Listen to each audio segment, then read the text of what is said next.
ইব্রাহিম আলাইহিস সালামকে আগুনে ফেলানো হচ্ছে। হযরত জিবরাইল বলেন, ইব্রাহিম তোমাকে আগুনের ভিতরে ফেলানো হতেছে, আমার কাছে সাহায্য চাও, আমি তোমারে বাঁচায় দেব। হযরত ইব্রাহিম আলাইহিস সালাম তিনি বললেন, জিবরাইল আমার পরীক্ষা চলতেছে, আমাকে ডিস্টার্ব করো না, আমি তোমার কাছে সাহায্য কেন চাইব? আমি তো এমন কোন অন্ধ আল্লাহর ইবাদত করি না যিনি তার বান্দার দুঃখ দুর্দশা নিজের চোখে না দেখেন। পরীক্ষা পাস করছে না? পাস করছেন কিনা? হযরত ইব্রাহিম বলেন, শোনো জিবরাইল, আমি যদি আগুনের ভিতরে পড়ে যাই আর আগুনে পুড়ে যদি ভস্ম হয়ে যায়, আমার আল্লাহ যদি এতে খুশি হন, তাহলে আমি আমার রব্বুল আলামিনকে খুশি করার জন্য এভাবে 1000 বার পুড়তে আমি রাজি আছি। ইব্রাহিম আলাইহিস সালাম আগুনের ভিতরে পড়ে গেলেন। আল্লাহ রাব্বুল আলামিন আগুনের প্রতি নোটিশ করে দিলেন, ইয়া নারু কুনি বারদাও ওয়া সালামান আলা ইব্রাহিম। আগুন আমার ইব্রাহিমের জন্য শান্তিদায়ক, ঠান্ডা হয়ে যা। ইব্রাহিম আলাইহিস সালাম জ্বলছেন, পুড়ে গেছেন। নমরুদ তার প্রাসাদের ছাদে বসে ইব্রাহিম আলাইহিস সালামের পোড়া দৃশ্য দেখে আনন্দ করবে, আগুনের দিকে তাকায় দেখে ইব্রাহিম আরামে বসে আছেন। পোড়া তো দূরের কথা, জামাও পড়ে নাই। ও ডাক দিয়া বলে, রে আগুন, গোটা জাতি নিয়ে তোর পূজা করলাম, আমার দুশমন কেন জ্বালাইতে পারিস না? তোর জ্বালানো শক্তি কি নষ্ট হয়ে গেছে নাকি?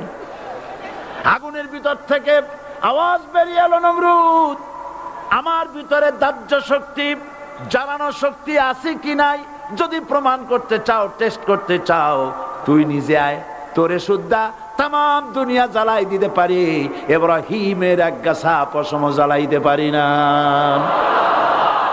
বিশ্বকবি আল্লামা ইকবাল কি সুন্দর করে বলেছেন, আজ ভি হো জু ইব্রাহিম কা ইমা पैदा आग कर सकती है एक अंदाजे गुलिस्तां पैदा।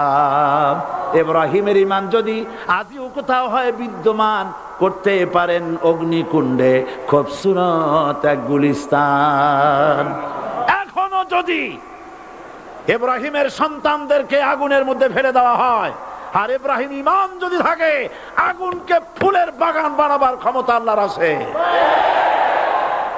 চিরকাল আল্লাহ পাক এই কালেমাকে দিয়েছেন আল্লাহর সার্বভৌমত্বকে প্রতিষ্ঠা করার জন্য। আয়াতুল কুরসি শুধু পড়ে বুকে ফু দেওয়ার জন্য নয়। পড়েন আমার সাথে, আল্লাহু লা ইলাহা ইল্লাহু আল হাইয়ুল কাইয়্যুম। দুনিয়ার সমস্ত পয়গম্বর অত্যাচারিত হলেন, শুধু তাই নয়, বিশ্ব নবী আখেরি জামানার পয়গম্বর নবী মুহাম্মদ রাসূলুল্লাহ সাল্লাল্লাহু আলাইহি ওয়াসাল্লাম জাতির কাছে আসলেন। তিনি এসে বললেন, ইয়া আইয়ুহান নাস কুলু লা ইলাহা ইল্লাল্লাহ। প্রথম দাওয়া, প্রথম দাওয়া। শুনছেন কথা? রাসূলুল্লাহ বলছেন, ও জাতি, আমার রাসূল তো মক্কার রাসূল না শুধু, মদিনার রাসূল না শুধু, আরবি ভাষা ভাষীদের রাসূল না শুধু, আমার নবী কি নবী? চিল্লায় বলেন। তাই তিনি বলেছেন, ও বিশ্বের মানবতা, বিশ্বের মানব গোষ্ঠী, যদি মুক্তি পেতে চাও, নাজাত পেতে চাও, উচ্চারণ করো, বিশ্বাস করো, আমল করো, বলো লা ইলাহা ইল্লাল্লাহ। জোরে পড়েন, লা ইলাহা ইল্লাল্লাহ, লা ইলাহা ইল্লাল্লাহু মুহাম্মাদুর রাসূলুল্লাহ। আবু জাহেল বুঝছিল কলেমার অর্থ? কথা বলেন না কেন? আবু জাহেল বুঝছিল? উতবা, সাইবা, মুগিরার গোষ্ঠীরা বুঝছিল? বুঝেছে। তারপরে তারা চিন্তা করলো যে সর্বনাশ তো করছে, লা ইলাহা, কোন ইলাহ নাই, আইনদাতা নাই, বিধানদাতা নাই, তাহলে আমরা কি ঘরে বসে বসে কি করব? উনি নতুন একজন ইলা নিয়ে আসছে, আল্লাহ ছাড়া কোনো ইলা নাই, তাহলে আমাদের কাজটা কি? প্রথমে তারা চেষ্টা করলো যে একটু দেখি নরম নরম ভাবে হয় নাকি। চলে গেল আবু তালেবের কাছে, আসে না দিছে, বললো আবু তালেব তুমি তো কুরাইশদের নেতা, তোমার ভাইয়ের ছেলে কয়টাই কি? কি আশ্চর্যজনক কথা, লা ইলাহা ইল্লাল্লাহ, আল্লাহ ছাড়া কোনো ইলাহ নাই, তা আমরা করব কি? তোমার ভাতিজাকে বুঝাও লা ইলাহা ইল্লাল্লাহর দাওয়াত বন্ধ করে দিক, এর বিনিময়ে টাকা লাগে টাকা দেব, সোনা লাগে সোনা দেব, যত সুন্দরী মেয়ে চায় তাও দেব, নেতৃত্ব চায় তাও দেব, তবু যেন কালেমার দাওয়াত না দেয়। আসিনে কা হাদিসে আছে কিনা? নবীজি যখন বাড়ি ফিরলেন, চাচা আবু তালেব নিজের কলিজার টুকরা সন্তান হযরত জাফর আলীর চাইতে তিনি ভালোবাসতেন কলিজার মতো করে মুহাম্মদ সাল্লাল্লাহু আলাইহি সাল্লামকে। বলছে বাবা এমন কথা কেন বলো যাতে লোকেরা খেপে যায়, এই কথাগুলি বলো না, ওরা আমার কাছে এই সব প্রস্তাব দিয়ে গিয়েছে। রাসূলুল্লাহ প্রস্তাব শুনে এগ্রি করলেন? জি। আমার নবী বলেন ও আমার চাচা আবু তালেব প্রস্তাবকারীদেরকে শুনিয়ে দিন। হুজুরের সাথে তখন অনেক লোকজন নাকি, অনেক অস্ত্রপাতি, কিচ্ছু নাই, আল্লাহর শক্তি ছাড়া কিছুই না। আমার নবী বলেন ও আমার চাচা আবু তালেব প্রস্তাবকারীদেরকে শুনিয়ে দেন, যেটা দেওয়া সম্ভব সেটা তো দূরের কথা, যেটা দেওয়া সম্ভব নয় তাও যদি তারা দিতে পারে আমারে, যেমন আকাশের সূর্যটা ধরে এনে ওরা যদি আমার ডান হাতে তুলে দেয়, আকাশের পূর্ণিমার চাঁদটা ধরে যদি বাম হাতে আমার তুলে দেয়, এর বিনিময়ে এক মুহূর্তের জন্য তাওহীদের দাওয়াত আমি বন্ধ করে দেব না। সুবহানাল্লাহ।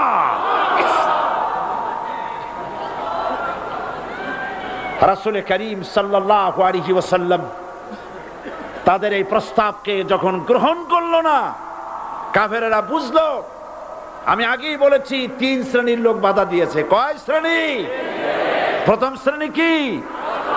রাষ্ট্র শক্তি, তাদের হাতে অস্ত্রপাতি তো খুব শক্তি, আর যারা একবার ক্ষমতায় যায় ওরা মনে করে এই ক্ষমতা থেকে আমাদেরকে কেউ নামাইতে পারবে না।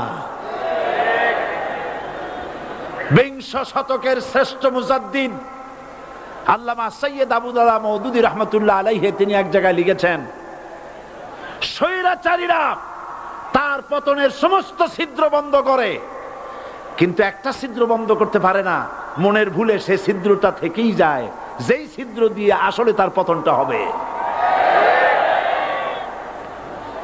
ক্ষমতায় গিয়ে মনে করে চিরকাল ক্ষমতায় থাকবো।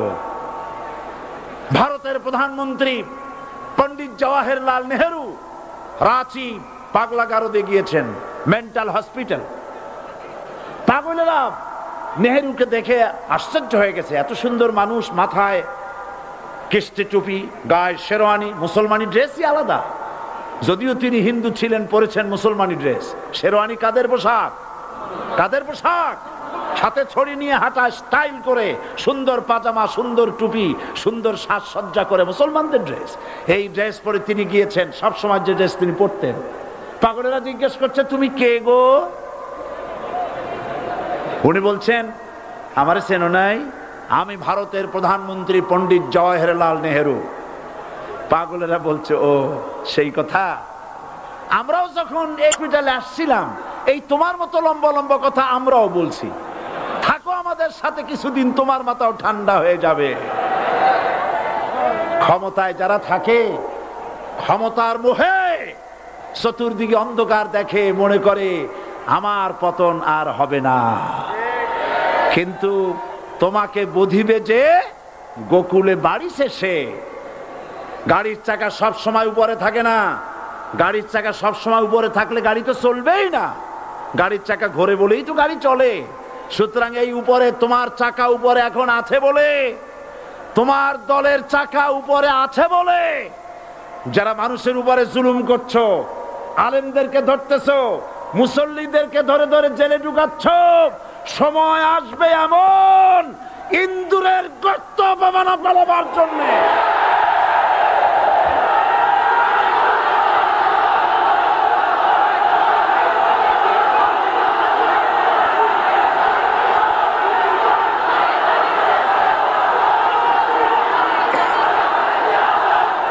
জাহেলের গোষ্ঠী, আবু জাহেলের গোষ্ঠী মনে করেছে সোজা আঙ্গুলে ঘি যখন উঠলো না, আঙ্গুল বাঁকা করতে হবে। শুরু হয়ে গেল অত্যাচার, শুরু হয়েছে না? হযরত সুমাইয়া রাদিয়াল্লাহু তাআলা আনহা কি নির্মম ভাবে, নিষ্ঠুর ভাবে তাকে শহীদ করা হলো। খাব্বাব, হুবাইব, হযরত খাব্বাব রাদিয়াল্লাহু তাআলা আনহুকে দেখে হযরত ওমর একদিন বলছিলেন, খাব্বাব তোমার পিঠে এত গর্ত কেন? এত গর্তওয়ালা পিঠ আর এত চিকুন কোমর আমি তো জীবনেও দেখিনি। হযরত খাব্বাব বলেছেন, ওমর জানো না, ইসলাম কবুল করার অপরাধে, কালেমা পড়ার অপরাধে কাফির বেঈমানেরা আমাকে মারধর করেছে। যখন আমি তাদের মারে কালেমা ছাড়ি নাই, তখন আগুন জ্বালায়া আগুনের আংটার উপরে, আংটা আগুনের উপরে আমাকে চিৎ করে শোয়ায়া, আমি যেন নড়াচড়া করতে না পারি সেজন্য আমার বুকের উপরে পাথর চাপা দিয়া রেখেছে। আগুনে গোশত পুড়ে পুড়ে আগুন ভিতরে ঢুকেছে, গায়ের রক্ত আর চর্বি গলে গলে পড়ে আগুনগুলো নিবেছে। ওই পিঠে যে গর্ত হয়েছে আজও পর্যন্ত সেই গর্ত মিটে যায় নাই। হযরত খাব্বাব রাদিয়াল্লাহু তাআলা আনহু বলছেন, বুখারী শরীফে হাদিসে ভাবে এসেছে, ওয়ান খাব্বাব বিন আরিত রাদিয়াল্লাহু তাআলা আনহু আন্নাহু قال شكونا إلى رسول الله صلى الله عليه وسلم وهو متوسد بردة له في ظل الكعبة। আমি গেলাম রাসূলুল্লাহর কাছে, যে দেখি হুজুর বাইতুল্লাহ শরীফের ছায়ায় আরাম ফরমাচ্ছেন। আমি কাছে গিয়ে বললাম, আলা তাস্তানসিরু লানা আলা তাদউ লানা ইয়া রাসূলুল্লাহ, হে রাসূল আপনি কি আমাদের জন্য দোয়া করবেন না? আপনি কি আমাদের জন্য আল্লাহর কাছে সাহায্য প্রার্থনা করবেন না? মার খেয়ে খেয়ে তো শেষ হয়ে গেলাম। শুনতেছেন আপনারা? আল্লাহর নবী উঠে বসলেন, বললেন, খাব্বাব শোনো, তোমাদের আগে যারা এই পৃথিবীতে এসেছিলেন দ্বীনের দাওয়াত দেওয়ার জন্য, সমকালীন রাষ্ট্র শক্তি তাদেরকে ধরতো, ফায়ুখাজুর রাজুলু ফায়ুহফারু লাহু ফিল আরদ, তার জন্য তারে ধরে নিয়ে মাটির মধ্যে গর্ত করত, ফায়ুজআলু ফিহা, এরপরে সেই গর্তের ভিতরে তাকে কোমর পর্যন্ত গেড়ে দিত। সুম্মা ইউতা বিল মানশার, এরপরে করাত আনা হতো, ফায়ুদাউ আলা রাসিহি, এরপরে করাতটা মাথার উপরে রাখা হতো, ফায়ুজআলু নিসফাইন, এরপরে করাত দিয়া চিরে চিরে জীবিত মানুষটাকে দ্বিখণ্ডিত করে ফেলে দিত। মা ইয়াসুদ্দুহু যালিকা আন দীনি, এত কষ্ট দেওয়ার পরেও, এত জুলুম করার পরেও দ্বীনের দায়ীদেরকে এক চুল পরিমাণ আল্লাহর রাস্তা থেকে তারা সরাই দিতে পারে নাই। ওয়াল্লাহি, ও খাব্বাব, আমি আমার আল্লাহর নামে কসম করি। মুসলমান কে কসম করতেছে? আল্লাহ রাসূল। আমি আমার আল্লাহর নামে কসম করি, ওয়াল্লাহি লা ইউতাম্মান্নাল্লাহু হাযাল আমর হাত্তা ইয়াসির রাকিবু মিন সানা ইলা হাজরামাউত। সেদিন বেশি দূরে নয়, ইয়েমেনের রাজধানী সানা থেকে শুরু করে সৌদি আরবের হাজরামাউত পর্যন্ত হাজার হাজার মাইল, এই দীর্ঘ পথে যুবতী নারী তার সৌন্দর্যের পশ্চা নিয়া, আর ধনাঢ্য ব্যক্তিরা, সওদাগরেরা তাদের টাকা পয়সা নিয়া একাকে নিয়ে অথবা দলবদ্ধ ভাবে মানুষেরা যাতায়াত করবে। লা ইয়াখাফু ইল্লাল্লাহ, মানুষের মনের মধ্যে কোনো ভয় থাকবে না। এমন একটা সময় আসবে, ওয়ালাকিন্নাকুম তাস্তাজিলুন, অথচ তোমরা বড্ড তাড়াহুড়ো করছো। তাড়াহুড়ো করো না, অপেক্ষা করো, ধৈর্য ধরো, মার খাও, জেলে যাও, শহীদ হও, আল্লাহর রাজ কায়েম হবেই হবে।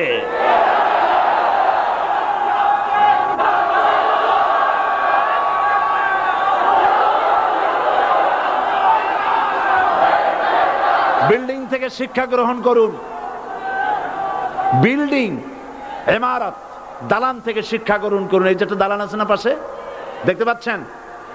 এই দালান কি দিয়ে তৈরি করা হয়েছে বলেন? ইট। সমস্ত ইটেরা যদি ধর্মঘট করত, আমরা কেউ মাটির তলায় যাব না, কেউ আমরা আগুনে পুড়ে ঝামা হব না, পিক হব না, কেউ আমরা টুকরা টুকরা হব না, সবাই থাকবো উপরে উপরে, তাহলে কি দালান হইতো নাকি?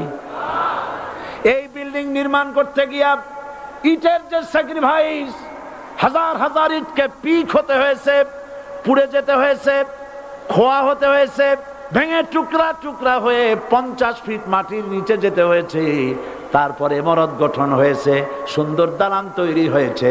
যারা ইসলামী শাসন চান, আল্লাহর দ্বীনকে বিজয়ী দেখতে চান, তাদেরকে অসংখ্য মানুষকে পোড়া ইটের মতো জেলখানায় পুড়ে পুড়ে মরতে হবে, অসংখ্য মানুষকে ফাঁসির কাস্টে ঝুলতে হবে, গায়ের রক্ত দিতে হবে, শহীদ হতে হবে, তারপরে ইসলামের ইমারতটা কায়েম হয়ে যাবে। শায়ের কবি কি সুন্দর করে বলছেন, কবি সুন্দর করে বলছেন, ये शहादत गाहे उल्फत में कदम रखना, ये शहादत गाहे उल्फत में कदम रखना, लोग समझते हैं आसा है मुसलमान होना। মানুষেরা মনে করে মুসলমান হওয়া খুব সহজ জিনিস। না, মুসলমান হওয়ার অর্থ হলো শাহাদাতের ঈদগাহে শামিল হয়ে যাওয়া।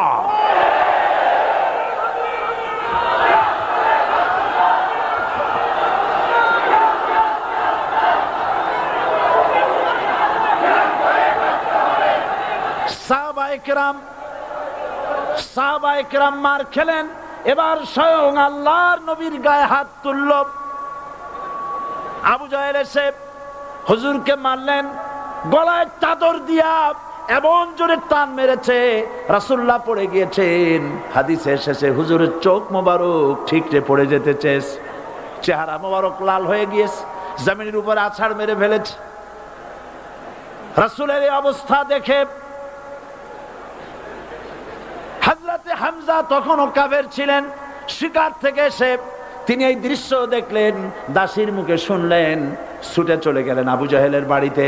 যায় বলে, আবু জাহেল রে, তুই মুহাম্মদ সাল্লাল্লাহু আলাইহি ওয়াসাল্লাম মেরেছিস, বল কেন মারলি? এমন ভালো মানুষ তো জীবনে চোখে দেখি নাই, যিনি কোনো মিথ্যা কথা বলেন না, ভালো ভালো কথা বলেন, এক আল্লাহর গোলামি করার জন্য বলেন। এই সব ভালো কথা বলার জন্যই তুই তারে মারলি নাকি? আরে আবু জাহেল, তুই কি মনে করেছিস মুহাম্মদ সাল্লাল্লাহু আলাইহি ওয়াসাল্লাম তার পিতা আব্দুল্লাহ মারা গেছে বলে মুহাম্মদ সাল্লাল্লাহু আলাইহি ওয়াসাল্লাম এতিম হয়ে গেছে মনে করেছিস নাকি? জেনে রাখ, মুহাম্মদ সাল্লাল্লাহু আলাইহি ওয়াসাল্লামের পিতা আব্দুল্লাহ মারা গেছে, কিন্তু চাচা হামজা তো মরে যায় নাই। হাতের ধনুক দিয়া এমন জোরে আঘাত মারলেন, আবু জাহেলের মাথা ফেটে রক্ত ফিনকি দিয়ে বেরিয়ে এলো। হযরতে হামজা ঘরে ফিরে এসে রাসূল করিম সাল্লাল্লাহু আলাইহি ওয়াসাল্লামের মস্তক মোবারক কোলে উঠায় নিলেন আর বললেন, বাবা, তোমাকে মেরেছে বলে আমি আবু জাহেলের মাথাটা ফাটাই দিয়ে আসছি, তুমি খুশি হও। হুজুর বলছেন, চাচা, কার মাথা ফাটাইছো এইটা বলে আমারে খুশি করতে পারবা না। হযরতে হামজা বলেন, তুমি কি হলে খুশি হবে? হুজুর বলেন, হামজা চাচা গো, আমি খুশি হব যদি একটিবার চাচা তোমার মুখে শুনতে পাই ঈমানের কালেমা। হযরতে হামজা বলেন, মুহাম্মদ সাল্লাল্লাহু আলাইহি ওয়াসাল্লাম, আমি বুঝতে পেরেছি তুমি কোনো সাধারণ মানুষ নয়। সাধারণ মানুষ হলে পরে তুমি প্রতিশোধে বিশ্বাসী হতে, খুশি হতে। প্রতিশোধে বিশ্বাসী হও নাই, তুমি অবশ্যই আল্লাহর নবী, কোনো সন্দেহ আমার নাই। তুমি সাক্ষী থাকো, আমি পড়ে নিলাম, লা ইলাহা ইল্লাল্লাহু মুহাম্মাদুর রাসূলুল্লাহ। জোরে পড়ে, লা ইলাহা ইল্লাল্লাহু মুহাম্মাদুর রাসূলুল্লাহ। ঘাবড়াবার কারণ নাই। এর অর্থ এই নাই যে আপনারা কালেমার দাওয়াত দিবেন আর রাষ্ট্র শক্তি আপনারে পিটাইতেই থাকবে, আপনার কোনদিন আপনার সুদিন ফিরে আসবে না। বিষয়টা কি এমন না? আমার আল্লাহর ওয়াদা শুনুন, ওয়ালা তাহিনু ওয়ালা তাহজানু ওয়া আনতুমুল আলাউনা ইন কুনতুম মুমিনিন। মুমিন যদি হও আমি তোমাদেরকে বিজয় দান করব। সুবহানাল্লাহ বলেন। আজ যদি আমাদের উপরে বিপদ এসে থাকে তাহলে তার একমাত্র কারণ পূর্ণাঙ্গ ঈমানের অভাব আমাদের মধ্যে রয়েছে, ঠিক কিনা? আজ পৃথিবীতে সব থেকে মার খায় কারা?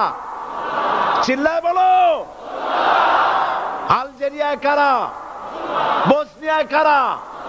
চেচনিয়ায় কারা? প্যালেস্টাইনে কারা? আহা, প্যালেস্টাইনের মুসলমানদেরকে মেরে মেরে শেষ করে দিল। দেখছেন ছবিতে না? দেখেন না? প্যালেস্টাইনের মুসলমানদের যে কে যখন মারা হচ্ছে, বাংলাদেশের প্রধানমন্ত্রী তখন আমেরিকায় ক্লিনটনের সঙ্গে কথা বলতেছেন। তিনি ক্লিনটনের কাছে তার পিতৃ হত্যার জন্য দায়ী সাজাপ্রাপ্ত 3 জন ব্যক্তিকে ফেরত চাচ্ছিলেন। আমার দৃষ্টিতে এটা কোনো অপরাধ নয়। সন্তান তার পিতার প্রতি আকর্ষণ থাকবেই। আমার আপত্তি সেখানে আপনি প্রধানমন্ত্রী শুধু শেখ পরিবারের প্রধানমন্ত্রী নন, শুধু আওয়ামী লীগের প্রধানমন্ত্রী হওয়া উচিত নয় আপনার। আপনি পৃথিবীর দ্বিতীয় বৃহত্তম বাংলাদেশের 12 কোটি মুসলমানের প্রধানমন্ত্রী। পিতৃ হত্যার আসামি ফেরত চাইলেন, কিন্তু বিল ক্লিনটনের আশ্রয় প্রশ্রয় লালিত পৃথিবীর অসভ্য জাতি সন্ত্রাসী ইহুদিরা প্যালেস্টাইনের মুসলমানদেরকে পাখির মতো গুলি করে হত্যা করছে। আপনি কেন এর জবাব চাইলেন না?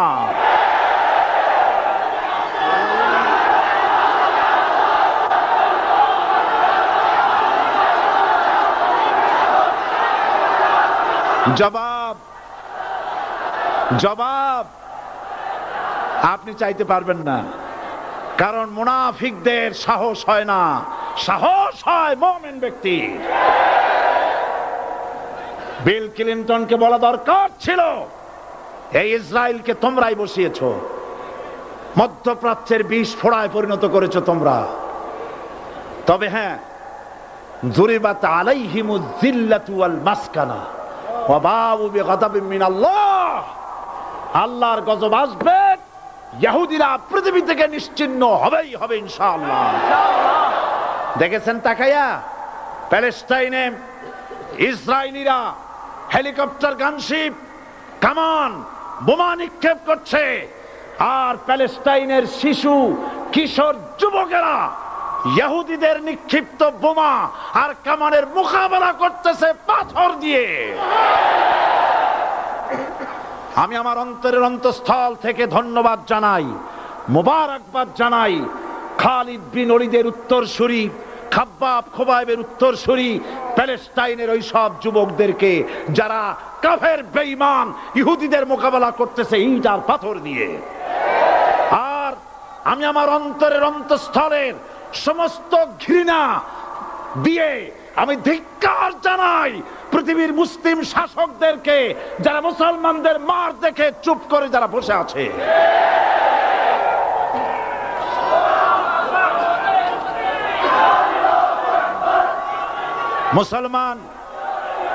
মুসলমান যদি মুসলমানের মতো হয়, 10 জন যথেষ্ট। কয়জন যথেষ্ট? কোথায় আছে কথা?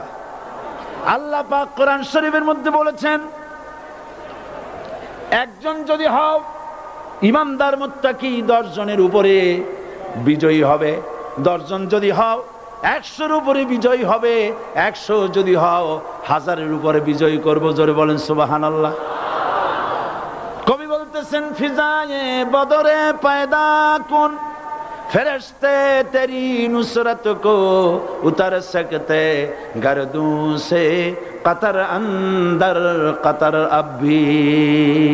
বদরের মুসলমানদের মতো ঈমান আনো, তাহলে আকাশ থেকে কাতারে কাতারে ফেরেশতা নাজিল করে দিয়ে আল্লাহ পাক তোমাদেরকে সাহায্য করবেন। সুবহানাল্লাহ। সে আল্লাহ আছে না নাই? জোরে বলেন, আছে না নাই?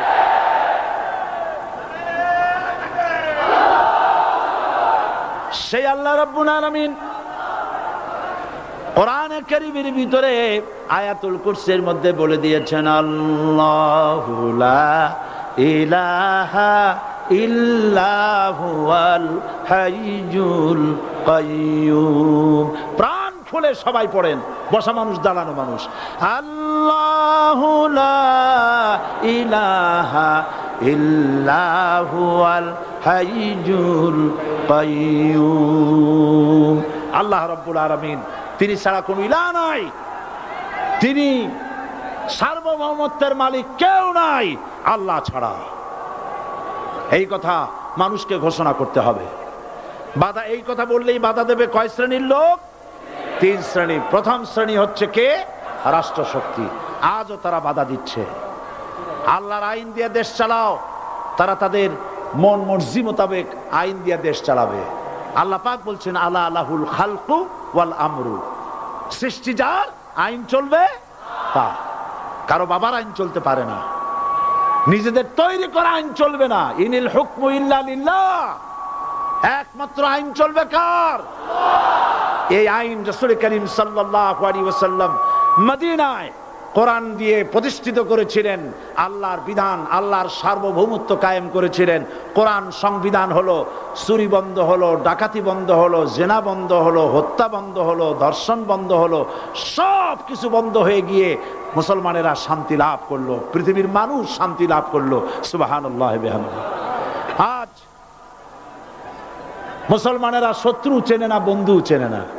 বন্ধুকে বানায়েছে শত্রু, শত্রুকে বানায়েছে বন্ধু।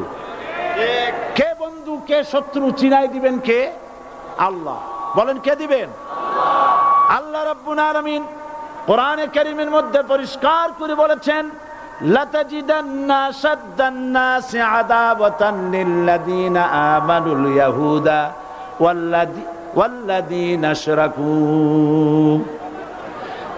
আল্লাহ পাক বলছেন, হে রাসূল, মানুষের ভিতরে 2টা শ্রেণী মুমিনদের জন্য সব থেকে জঘন্য দুশমন।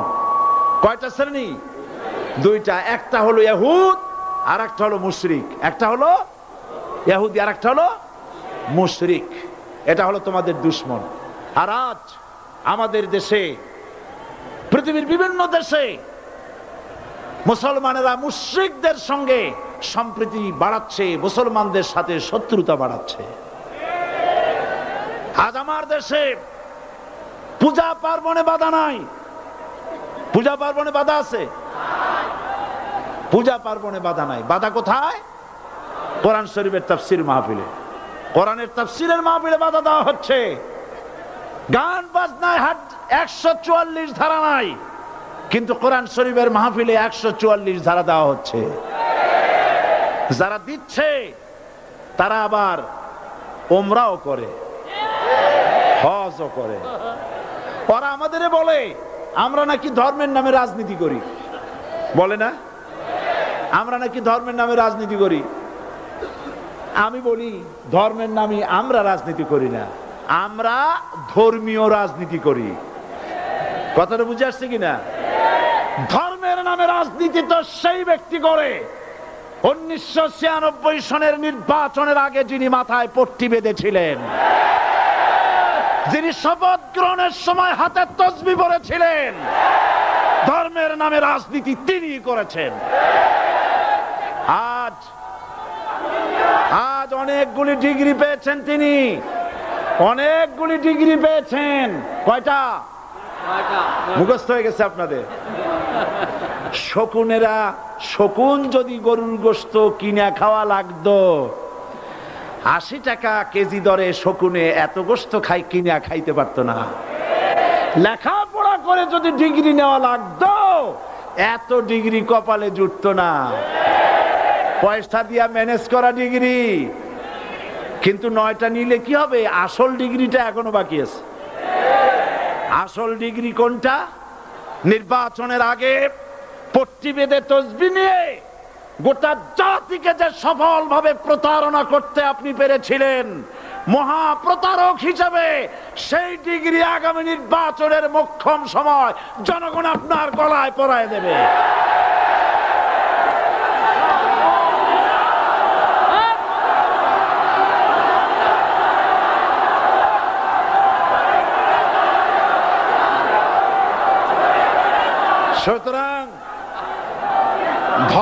ইসলামের রাজনীতি নয়, আমরা ধর্মীয় রাজনীতি করি, আমরা এই কোরআনের রাজনীতি করি। এই কোরআন নিয়ে বাঁচতে চাই, এই কোরআন নিয়ে মরতে চাই, এই কোরআন থেকে আমাদেরকে বিচ্ছিন্ন করতে চায় কাফের বেঈমান মুশরিকেরা। ও আমার জাতি, কোরআন থেকে যারা বিচ্ছিন্ন করতে চায়, তোমরা কি তাদের বিরুদ্ধে জিহাদের জন্য প্রস্তুত থাকবে?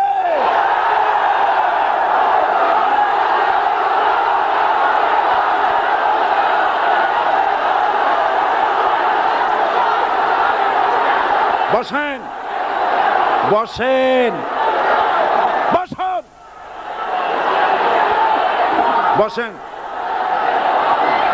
বসেন। আমি বুঝতে পেরেছি বিষয়টা কি। আসরের পরের থেকে বসা তো, সুযোগ পাইয়া খাড়া হইয়া কোমর সোজা করলেন। বসেন, সবাই বসেন, কোমর সোজা হয়ে গেছে, বসেন। এত বড় মাহফিল, জীবনে আর একটা পাবো নিশ্চয়তা আছে কি? জোরে বলেন, আছে? আজ আমাকে কথা বলতেই হবে ইনশাআল্লাহ, কারণ আগামীতে আবার আপনাদের সাথে দেখা হবে কিনা আমি জানি না। কথা বলতেই হবে। বসেন, কেউ দাঁড়িয়ে থাকবেন না।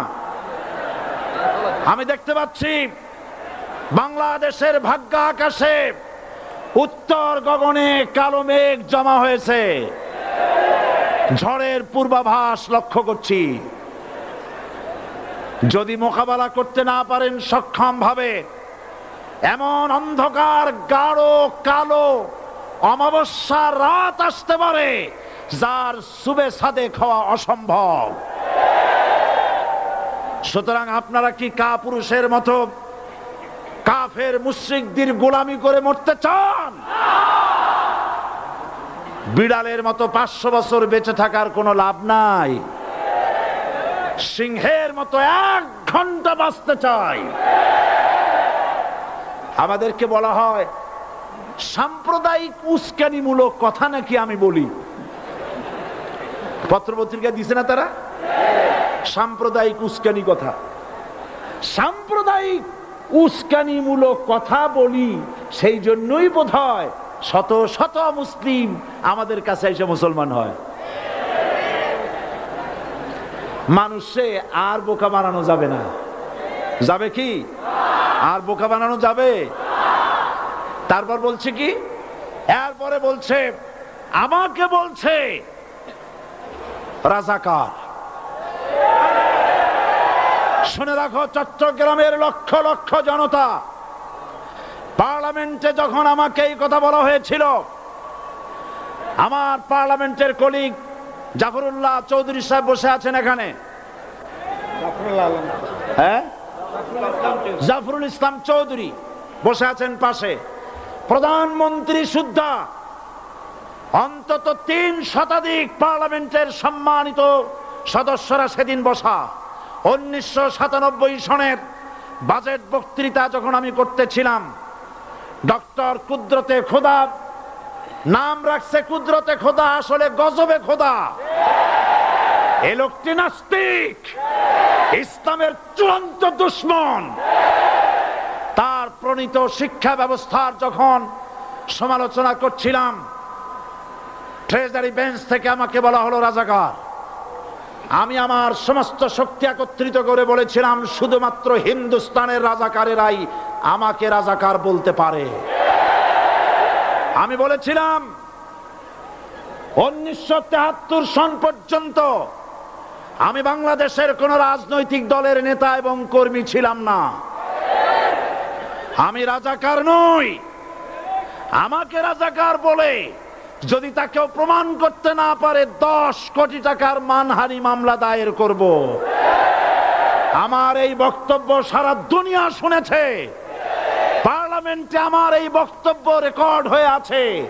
সেদিন 3 শতাধিক পার্লামেন্ট মেম্বারের কেউ আমার চ্যালেঞ্জ গ্রহণ করেন নাই। যে কোনো ব্যক্তি পার্লামেন্টে গিয়ে আমার বক্তৃতা দেখে আসতে পারেন। এরপরে 1997 সনের 7ই অক্টোবর দৈনিক জনকণ্ঠ পত্রিকা যখন আমার বিরুদ্ধে লিখলো, সেই পত্রিকায় সাইদির ওপেন চ্যালেঞ্জ ৮ম পাতা ১৯৯৭ ৭ই অক্টোবর, এত বড় ২ কলমে হেডিং। সেখানে আমি বলেছি, বাংলাদেশের সকল সাংবাদিক, গোয়েন্দা বিভাগ, বাংলাদেশের সকল বুদ্ধিজীবীকে আমি আমার পিরোজপুরে আমন্ত্রণ করছি। আমার উপস্থিতিতে যদি কেউ প্রমাণ করতে পারে বাংলাদেশের স্বাধীনতা যুদ্ধের বিরুদ্ধে আমার কোনো ভূমিকা ছিল, সজ্ঞানে স্বেচ্ছায় জাতীয় সংসদের সদস্য পদ থেকে পদত্যাগ করব। ৩ বছর পার হয়ে গেছে, আজ পর্যন্ত কেউ এই চ্যালেঞ্জের মোকাবেলা করে নাই।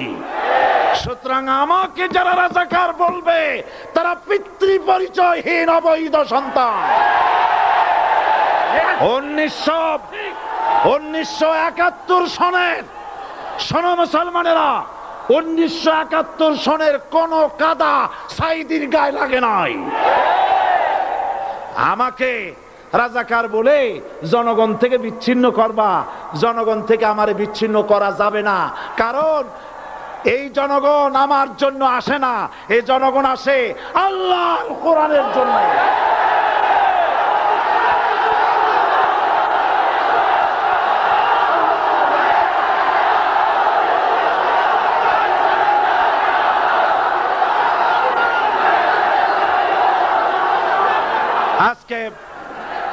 আজ যারা ইসলামের কথা বলে, তারাই রাজাকার, তারাই মৌলবাদী। মৌলবাদী বললে আমরা অসন্তুষ্ট হই না, কারণ মৌলবাদী শব্দটা আসছে মূল থেকে। মৌল শব্দ এসেছে মূল থেকে। মূলবাদী তার মানে যারা মূলে আছে। মূল হলো কোরআন, মূল হলো হাদিস, মূল হলেন আল্লাহ, মূল হলেন আল্লাহ রসুল। আমরা আছি মূলে। এখন বলেন তো, মূলের শক্তি বেশি না আগার শক্তি বেশি? আমাদের যারা মৌলবাদী বলে ওরা হলো আগাবাদী। মূলে আছে কত কোটি? 12 কোটি। মূলে আছে কত কোটি? আর আমাদের যারা মৌলবাদী বলে, ওই থাকো গাছের আগায়, আমরা মূলে। লাভালাভি বেশি করবা না, 12 কোটিতে গাছের গোড়া আসতে নানা দেবে, মামু বাড়ি দিল্লি গিয়ে পড়বা, বাংলার জমিনে জায়গা হবে না। এ কথা বিশ্বাস করো। বাংলাদেশের মুসলমানদের শরীরে 1 বিন্দু রক্ত থাকতে শয়তানের তৈরি করা ধর্ম নিরপেক্ষ মতবাদ বাংলার জমিনে কায়েম হতে দেওয়া হবে না, হবে না।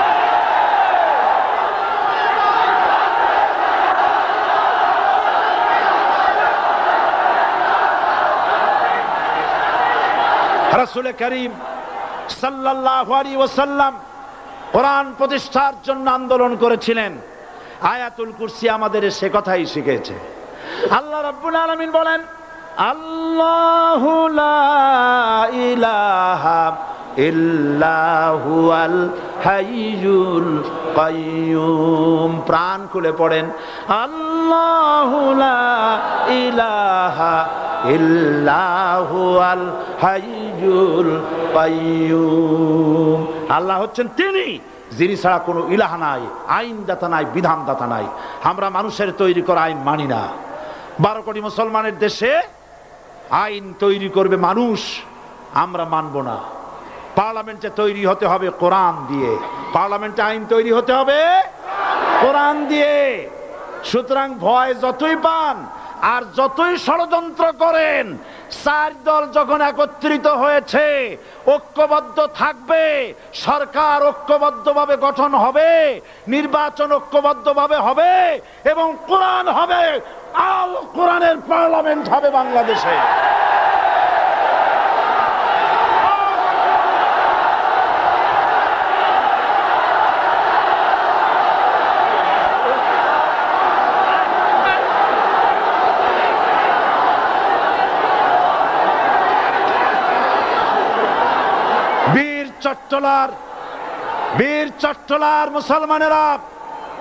বীর চট্টলার মুসলমানেরা স্বাধীনতার ঘোষণা, এই চট্টগ্রাম থেকে স্বাধীনতার মহান ঘোষক প্রেসিডেন্ট জিয়াউর রহমান সাহেব দিয়েছিলেন।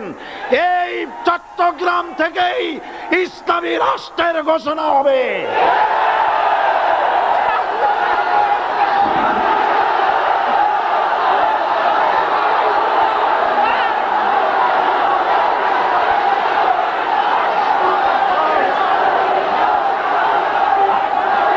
আশাবাদী আপনারা অবশ্যই তা পারবেন। আমি 100% বিশ্বাস করি ইনশাআল্লাহ। কারণ যে ষড়যন্ত্রের মোকাবেলা করে স্থানীয় রাজনৈতিক দলের নেতৃবৃন্দ কোরআনের মাহফিল সিনায় এনেছেন, আমি প্রথম দিনই বলেছি চট্টগ্রাম তাফসিরুল কোরআন মাহফিল কোন রাজনৈতিক দলের প্রতিনিধিত্ব করে না। এটা কোন জামাত শিবিরের একক সম্পদ নয়, এটা চট্টগ্রামের মুসলমানদের কলিজার টুকরা তাফসিরের মাহফিল। সুতরাং এই মাহফিল চট্টগ্রামে থাকবে ইনশাআল্লাহ কিয়ামত পর্যন্ত। 144 ধারা 288 হয়ে গেছে, ষড়যন্ত্র পায় পায় চলে গেছে। আমি ওই সব ছেলেদের বলি, সরকারি দলের ছাত্র হইয়া মুসলমানদের বিপক্ষে যাইও না। এদেশের ভাগ হয়ে গেছে দুটো শিবির, বোঝাই যাচ্ছে। একদিকে ভারতের পা চাটা গোলাম নাস্তিক মোরতাদ শ্রেণীর বুদ্ধিজীবী এবং তাদের মদতপুষ্ট সরকার, আর একদিকে ইসলামী শক্তি, ইসলামী দল আর দেশ প্রেমিক জাতীয়তাবাদী শক্তি। একদিকে হিমালয় পাহাড় আর একদিকে সূচো ইঁদুর। আল্লাহ বিজয় দেবে মুসলমানদের। কাদের বিজয় হবে? বাংলাদেশে কোরআনের রাজ কায়েম হোক, তাকে আপনারা চান? কারা কারা চান দু হাত উঁচু করে দেখান। দাঁড়াবেন না, দাঁড়াবেন না।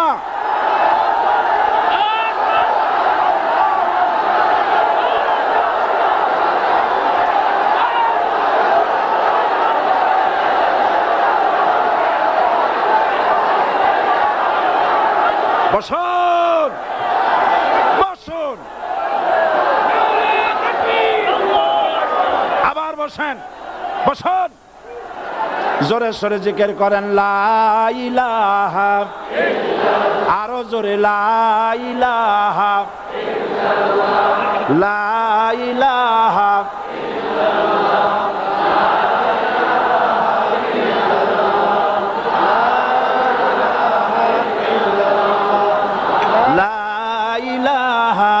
ইল্লাল্লাহ, লা ইলাহা ইল্লাল্লাহ, লা ইলাহা ইল্লাল্লাহ মুহাম্মাদুর রাসূলুল্লাহ। যারা যেখানে দাঁড়িয়েছেন বসুন। 3 শ্রেণীর লোকেরা আল্লাহর কালেমায় বাধা দিয়েছে। কয় শ্রেণী? একটা হলো রাষ্ট্রশক্তি, 2 নম্বরে মনে আছে ধনাঢ্য পুঁজিপতির গোষ্ঠী, ওরাও বাধা দিয়েছে। কারণ ইসলামকে বলা হয় পুঁজিবাদের আশ্রয়স্থল। নাউজুবিল্লাহ। সর্বপ্রথম ইসলাম কবুল করেছে কারা? ধনীরা না গরিবরা? কারা? গরিবেরা। সুতরাং ধনাঢ্য ব্যক্তিরা মনে করলো যে আমাদের তো সর্বনাশ হয়ে যাবে, আমরা দাস দাসী ধরে রাখতে পারবো না, আমরা মানুষকে শোষণ করতে পারবো না, যে নতুন কলেমার দাওয়াত আসছে। সুতরাং সরকারের হাতকে তারা পয়সা দিয়া শক্ত করেছে আর বলেছে যত টাকা লাগে এই লোকগুলারে ঠ্যাঙ্গান। আজও আছে কিনা? তা আছে কিনা? 3 নম্বরে বাধা দিয়েছে ধর্মের নামের এক শ্রেণীর কায়েমি স্বার্থবাদী শক্তি, যার সম্পর্কে সূরা তাওবায় আল্লাহ পাক বলেছেন ইন্না কাসীরাম মিনাল আহবারি ওয়ার রুহবান লা ইয়াকুলুনা আমওয়ালান নাস বিল বাতিল ওয়া ইয়াসুদ্দুনা আন সাবিলিল্লাহ। ইহুদি আহলে কিতাবদের মধ্যে এক শ্রেণীর বুজুর্গ ধরনের লোক, দরবেশ জাতীয় লোক, যারা নাকি মানুষের সম্পদকে বাতিল পন্থায় ভক্ষণ করে, ওয়াসুদ্দুনা আন সাবিলিল্লাহ, এবং আল্লাহর রাস্তায় চলার জন্য মানুষকে বাধা প্রদান করে। এত বড় বিশাল মাহফিলে আপনি দাঁড়ায়া কোন মানুষকে কষ্ট দিবেন না, জায়েজ নাই। মুসলমানদেরকে কষ্ট দেওয়া কবিরা গুনাহ। বুঝতে পেরেছেন? যে যেখানে দাঁড়িয়েছে আপনারা বসা মানুষেরা তাদেরকে বসায় দেন। সুতরাং এই কালেমার দাওয়াত যখন হযরতে মুসা আলাইহিস সালাম দিলেন, ফেরাউন বলল আমি তো জানি না যে আমি ছাড়া আরো কোন ইলাহ আছে, আইনদাতা তো আমি, তুমি নতুন কোথা থেকে আইনদাতা নিয়ে আসছো? ফেরাউন বলছে, দেখো আমারে বাদ দিয়া যদি অন্য কাউকে ইলাহ বলে তুমি মানো, আর সেই শিক্ষা যদি যে জাতিকে দাও, তাহলে আমি তোমাকে ধরে লাআজআলান্নাকা মিনাল মাসজুনিন, আমি তোমাকে কারারুদ্ধ করব, আমি তোমাকে জেলখানায় ঢুকিয়ে দেব। রাষ্ট্রশক্তি প্রথম বাধা দিল কারা? বলেন সবাই। সেই বাধা কি ওখানে শেষ হয়েছে না এখনো আছে? আছে কিনা জোরে বলেন। আমি তোমাকে জেলখানায় ঢুকাবো। হযরত মুসা আলাইহিস সালাম বলেন, ফেরাউন রে, জেলের ভয় আমি করি না, আমাকে জেলের ভয় দেখায়া লাভ নাই, আমি আল্লাহ পাকের পয়গম্বর। হযরত মুসা আলাইহিস সালাম, ফেরাউনের দলবল আছে, লোক লস্কর আছে, তার অস্ত্রের অভাব নাই। আল্লাহ রাব্বুল আলামিন মুসা আলাইহিস সালামের কাছে একটা অস্ত্র দিয়া দিলেন। দিছিলেন কিনা? দিছিলেন কিনা? আল্লাহ পাক হযরত মুসা কি বলেছেন, ওয়া মা তিলকা বিয়ামিনিকা ইয়া মুসা, মুসা রে তোমার হাতে ওটা কি? মুসা আলাইহিস সালাম বললেন, এটা লাঠি। আল্লাহ পাক বললেন, ফেলে দাও লাঠি। লাঠি ফালায় দিলেন, কি হয়ে গেল? হিয়া হাইয়াতুন তাসআ, লাঠি হয়ে গেল। এখন লাঠি পড়ে সাপ হয়ে গেল। সাপ দেখে নবী হোক, ওলি হোক, সাহাবী হোক আর আলেম হোক, সাপ দেখলে ভয় করে না মানুষের? মুসা আলাইহিস সালাম ভয় পাইছে। আল্লাহ রাব্বুল আলামিন হযরত মুসাকে শোনায় দিলেন, খুযহা ওয়া লা তাখাফ সানুঈদুহা সিরাতাহাল উলা, খোঁজ, ধরো, লা তাখাফ, ভয় পেও না। আল্লাহ বলছেন ধরো, ভয় পেও না। ধরার সঙ্গে সঙ্গে স্বাভাবিক অবস্থায় ফিরে আসবে, আবার লাঠি হয়ে যাবে। এখন আল্লাহ বলছেন ধরো। মুসা আলাইহিস সালাম কি ভয় পাওয়া উচিত হবে? উচিত হবে? মুসা আলাইহিস সালাম কি ভয় পাইছিলেন? কারণ হচ্ছে এই দুশমনের শক্তিটা খুব বড়ই দেখা যায়, মনে হয় যেন অনেক বড়, কি জানি কি। আল্লাহ পাক বলছেন, ইন্না কাইদা শায়তানে কানা দাঈফা, শয়তানের চক্রান্ত যতই তুমি মনে করো অনেক ষড়যন্ত্রের জাল বিস্তার হয়ে আছে, আল্লাহ কয় কিছুই না, দাঈফা, অত্যন্ত দুর্বল। আল্লাহ পাক বললেন ধরো। মুসা আলাইহিস সালাম সাপ ধরলেন, সঙ্গে সঙ্গে লাঠি হয়ে গেল। ফেরাউন বরদাস্ত করলো না, রাষ্ট্রশক্তির পক্ষ থেকে আক্রমণ শুরু হলো। অপরাধ কি? মুসা আলাইহিস সালামের অপরাধ কি? কি অপরাধ?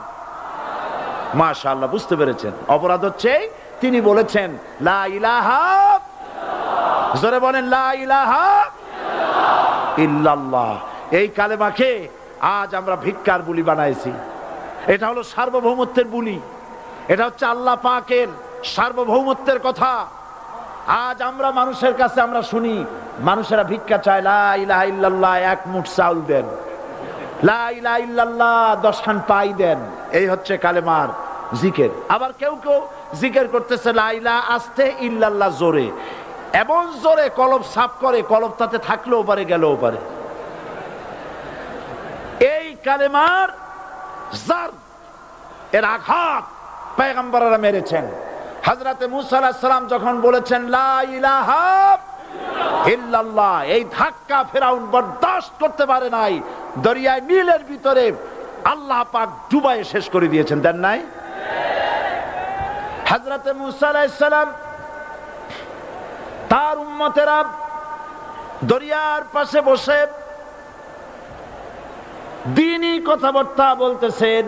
এমন সময় ফেরাউন, তার শত্রু হচ্ছে মুসা আলাইহিস সালাম। শত্রু কেন? মুসা কি ফেরাউনের পাকা ধানে মই দিয়েছে নাকি? বলেন আপনারা। তার হালের গরু পিটায় মারছে নাকি? অপরাধ হলো তিনি আল্লাহর জমিনে আল্লাহর আইন প্রতিষ্ঠার কথা বলেছেন। এই শুধুমাত্র এই অপরাধে ফেরাউন তার দলবল নিয়ে 3 দিক থেকে আক্রমণ করেছে। মুসা আলাইহিস সালামের উম্মতেরা ভয় পেয়ে গেছেন। তারা বলছেন ইন্না লামুদরাকুন, আমরা পাকড়াও হয়ে গেছি। তিন দিকে সাঁড়াশি আক্রমণ, তিন দিকে শত্রু, একদিকে দরিয়া, পালাবার রাস্তা আছে? হযরত মুসা আলাইহিস সালাম ভয় পেয়ে গেলেন, সারেন্ডার করলেন না। হযরত মুসা আলাইহিস সালাম বললেন, কাল্লা, কখনো নয়, ভয় পাওয়ার কোনো কারণ নাই। রব্বি সায়াহদিন, অবশ্যই আমার রব আমার জন্য রাস্তা করে দিবেন। ভয় পাইও না, আমার রব রাস্তা করে দিবেন। আল্লাহ রাব্বুল আলামিন হযরত মুসা আলাইহিস সালামকে অর্ডার করলেন, হাতের লাঠি দিয়া দরিয়ার উপরে আঘাত করো। হযরত মুসা আলাইহিস সালাম দরিয়ার উপরে আঘাত করলেন। রাস্তা ছিল দরকার একটার, এক বাড়িতে আল্লাহর হুকুমে লাঠি দিয়ে একটি আঘাত করার সঙ্গে সঙ্গে হযরত মুসার তার সঙ্গী সাথী দরিয়া পার হওয়ার জন্য দরিয়ার মধ্য দিয়ে আল্লাহ 12টা রাস্তা পয়দা করে দিলেন। সে আল্লাহ আছে না নাই? এত আসতে বলেন কেন? ভয় পাওয়ার কারণ আছে? রাষ্ট্র শক্তি বাধা দিয়েছে সমস্ত নবীদেরকে। কেন? নবীদের চরিত্র খারাপ? জোরে বলে, নবীদের চরিত্র খারাপ? নবীদের চাইতে মাসুম, বেগুনাহ, উন্নত চরিত্রের মানুষ আল্লাহর আকাশের নিচের জমিনের উপরে আর হয় নাই। তোমরা যে সব নেতাদের পিছনে দৌড়াও, অমুকের সৈনিক, নেতা নেতা করে মরো, এইসব নেতা যাদের পিছনে দৌড়াও, এই নেতাগুলি, আমি জিজ্ঞেস করি আপনাদেরকে, এই নেতাগুলি জীবনে একবারও জেনা করে নাই? এ ব্যাপারে অনুসারীরা আপনারা কি নিশ্চিত? মিথ্যা কথা জীবনেও কয় নাই, প্রতারণা করে নাই, ঠাট্টা করে নাই, বিদ্রুপ করে নাই, মদ খায় নাই, মানুষ হত্যা করে নাই। কিসের নেতা? নেতা হচ্ছেন সেই ব্যক্তি যিনি বলেছেন, ও আমার স্ত্রীরা, ও আমার সাহাবীরা, রাতের আধারে আমার মধ্যে যা আচরণ দেখতে পাও, দিনের আলোতে আমার মধ্যে যা দেখতে পাও, সবগুলি খুলে খুলে মানুষের কাছে বলে দাও। তার নাম বিশ্বনবী মুহাম্মদ রাসূলুল্লাহ সাল্লাল্লাহু আলাইহি ওয়াসাল্লাম।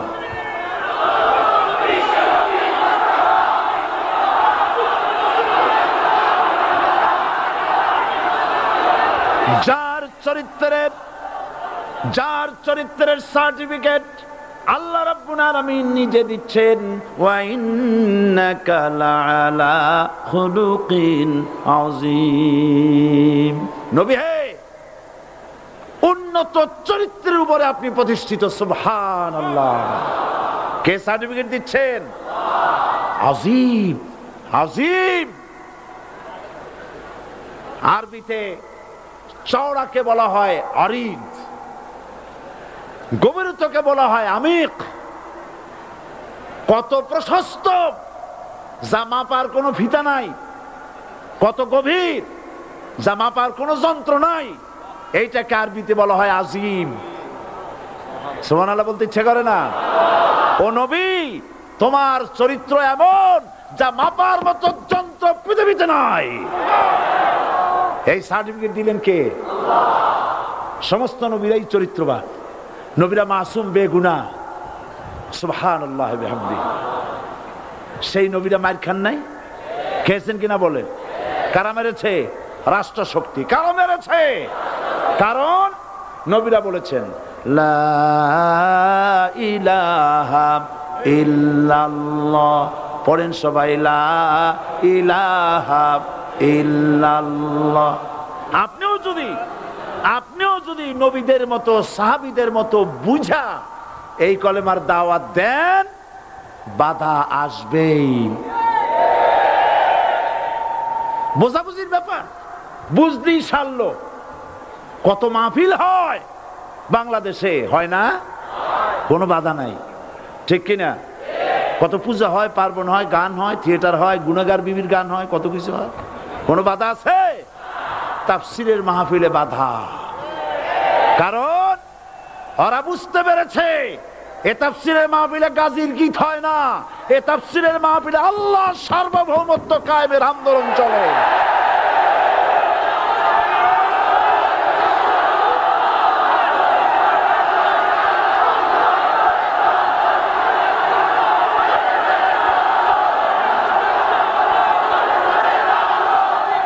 এবার দেখুন, এবার কলেমা বোঝেন, কালেমা বুঝুন।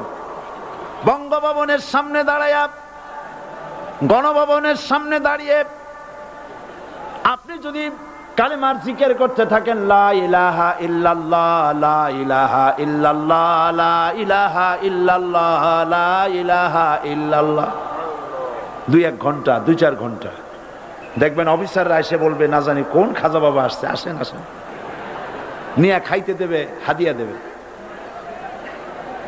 যেহেতু যিনি পড়তেছেন উনি বোঝেন না কি বলতেছেন, আর যারা দাওয়াত দিয়ে নিয়ে গেল ওরা টের পায় নাই যে কি কি শুনে দাওয়াত দিতেছে। কিন্তু আপনি যদি বঙ্গভবন, গণভবন, সেক্রেটারিয়েট আর পার্লামেন্ট এর ভিতরে ঢুকে যদি বলেন, কোন মানুষের তৈরি করা আইন মানি না, কোন সরকারের সার্বভৌমত্ব স্বীকার করি না, কারো বিধান মানি না, কারো তৈরি করা আইনের সামনে মাথা নত করি না, আল্লাহ ছাড়া কারো বিধান মানি না, হাদিয়া আসবে, খাইতে দেবে, পকেটে টাকা দেবে, খাওয়াবে এক জায়গায় নিয়ে, কোন জায়গায়? লাল দালানে। বোঝাবুঝি পয়গম্বরেরা দাওয়াত দিয়েছেন, আয়াতুল কুরসি ফরজ নামাজ পড়িয়া দেখছি অনেকেই জামার বুতাম টুতাম খুলিয়া তারপরে জোরে একটা ফু দেন। অসুবিধা নাই, ফু আপনি দেন, কিন্তু কি পড়ে ফু দিচ্ছেন আপনি কি বুঝছেন কিছু? সুবহানাল্লাহ। বুঝলি কি এই চেহারা হয়? এতগুলো মানুষ লাগে নাকি বিপ্লব করতে, কালেমার রস কায়েম করতে? 313 জন মুসলমান যথেষ্ট পৃথিবীতে।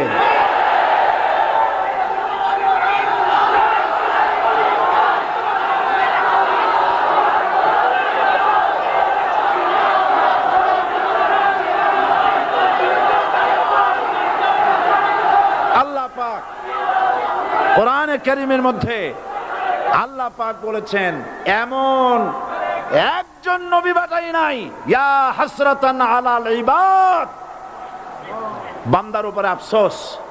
আহারে, কে বলতেছেন? আমার আল্লাহ। বলেন আমার আল্লাহ,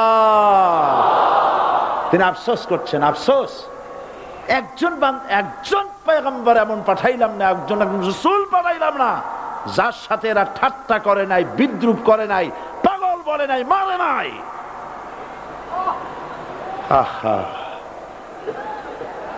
অপরাধ আল্লাহর সার্বভৌমত্ব প্রতিষ্ঠার অপরাধ।